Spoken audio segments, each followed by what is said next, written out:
welcome back guys to another review. So today we are tackling an alligator. Let's go ahead and show you guys what this alligator looks like.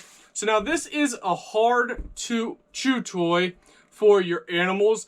Now us pilgrims, we have the toughest of the toughest breeds. We don't have no little dogs. We have dogs that mean business. We have German Shepherds, and not just any German Shepherd, but pure blood German Shepherds.